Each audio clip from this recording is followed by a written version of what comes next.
सरज़मीन Israel की इस्तिलाह कदीम ज़माने से ही यहूदी लोगों के लिए मुक़द्दस और अहम रही है। तौरात के मुताबिक खुदा ने यहूदी लोगों के 3 कबाइल को इस सरज़मीन का वादा किया था। 635 ईस्वी में यरूशलेम समेत ये सारा इलाका अरबों ने फतह कर लिया। अगले 1300 साल तक ये इलाका मुसलमानों के ज़ेरे इंतज़ाम रहा और पहले 600 साल तक उमवी, अब्बासी और सलीबी जंगजू इस पर बारी बारी काबिज होते रहे। 1260 ईस्वी में सल्तनत ममलूक ने यहाँ से मसीह कब्जा खत्म किया। 1516 ईस्वी में उस्मानी सल्तनत ने यहाँ कब्जा कर लिया और ये इलाका पहले जंग अजीम तक तुर्की के ज़ेर इंतजाम रहा। जंग के इख्तिताम पर तुर्की की शिकस्त के साथ यहाँ पर बरतानिया ने कब्जा कर लिया। 1920 में इस इलाके को तकसीम किया। दूसरी जंग अजीम के बाद बरतानिया को यहूदी लोगों से मसाइल शुरू हो गए, जिन्होंने बरतानवी राज के खिलाफ एहतजाज शुरू कर दिया था। उसी वक्त होलोकास्ट से बचने वाले लाखों अफराद और इनके खानदान वालों ने यूरोप में अपने तबाहशुदा घरों से दूर अपना वतन तलाश करना शुरू कर दिया, लेकिन बरतानवी हुकूमत इन्हें जबरदस्ती दूसरी जगहों के कैंपों में भेज देती थी। 1947 में बरतानिया ने ऐलान किया कि वो कोई ऐसा हल तलाश करने में नाकाम रही है कि जिस पर अरब और यहूदी दोनों मुतफिक हो सके, इसलिए वो इस इलाके से इनखला के बारे सोच रहा है। 15 मई 1947 को अक़वाम मुत्तहिदा की जनरल असम्बली ने फ़लस्तीन के लिए एक नई कमेटी बनाई।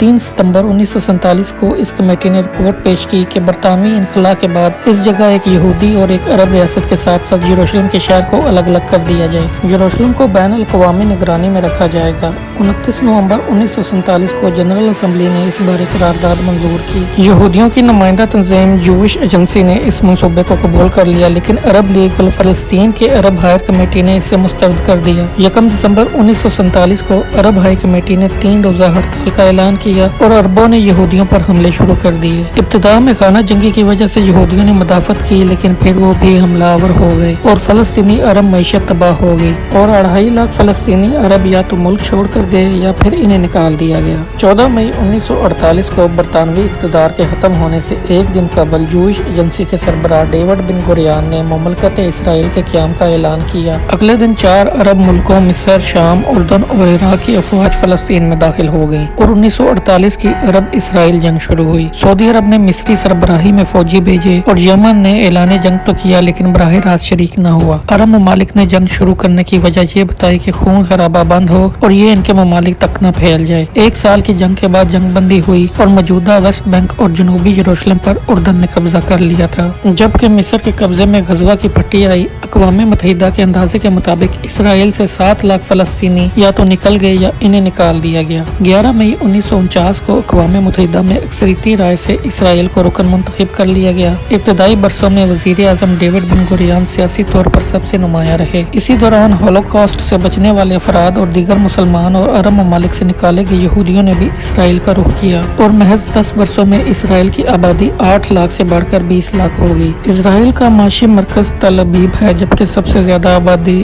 और सदर मकाम यरूशलेम को कहा जाता है, लेकिन बैन अल-अक़वामी तौर पर यरूशलेम को इसराइल का हिस्सा नहीं माना जाता। नाज़रीन कराम, ये थी आज की वीडियो। अगर आपको ये वीडियो पसंद आई हो तो हमारे चैनल को सब्सक्राइब करें और नीचे कमेंट करके अपने राय का इज़हार ज़रूर करें। मिलते हैं अगली वीडियो में। अल्लाह हाफिज़।